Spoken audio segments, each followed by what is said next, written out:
بسم اللہ الرحمن الرحیم، السلام علیکم۔ جیسے کہ اب جو ایمریٹس ایئر لائن ہے انہوں نے اعلان کیا ہے، ایک خبر میں آ رہا ہے $1 ملین کا نقصان ہوا، ایک خبر میں آ رہا ہے $20 ملین کا جو ایمریٹس ایئر لائن کا نقصان ہو گیا۔ اور اب ایمریٹس ایئر لائن کیا کرنے جا رہی ہے اس کے بارے میں تھوڑا سا آپ کو بتائیں گے۔ سب سے پہلے آپ سے گزارش ہے، چینل کو سبسکرائب نہیں کیا ضرور سبسکرائب کر دیں، بیل آئکن پریس کر دیں تاکہ نئی سی اپڈیٹس آپ تک پہنچتی رہیں۔ ایمریٹس ایئر لائن کو جو نقصان ہوا ہے، اور دبئی کے جو شیخ راشد ہیں انہوں نے کہا کہ ہم نے پچھلے سال ایمریٹس ایئر لائن کو $3 ملین دیے تھے،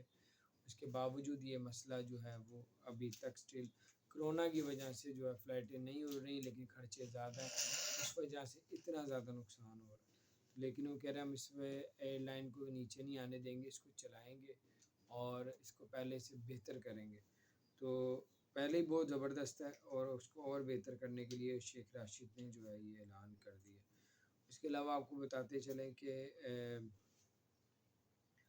بہت سے جو تجربے کار ہیں، جو بڑے بڑے ٹریول ہیں، جو ٹریول ایجنسی ہیں جن کے پاس بہت بہت زیادہ تجربے رکھتے ہیں، 40 سال کا تجربہ، انہوں نے بتایا کہ پاکستان کے لیے 7 جولائی سے یا اس سے پہلے بھی فلائٹیں کھل جائیں گی،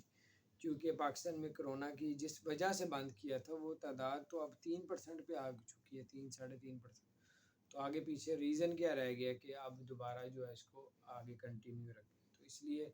پاکستان کے لیے اچھی خبر ہوگی، پاکستان کے لیے جلدی جو ہے وہ فلائٹیں اوپن ہو جائیں گی اور آپ کو جلد خوشخبری سنائیں گے، اور اللہ تعالیٰ خیر کرے۔ چینل کو آپ نے اگر ہمارے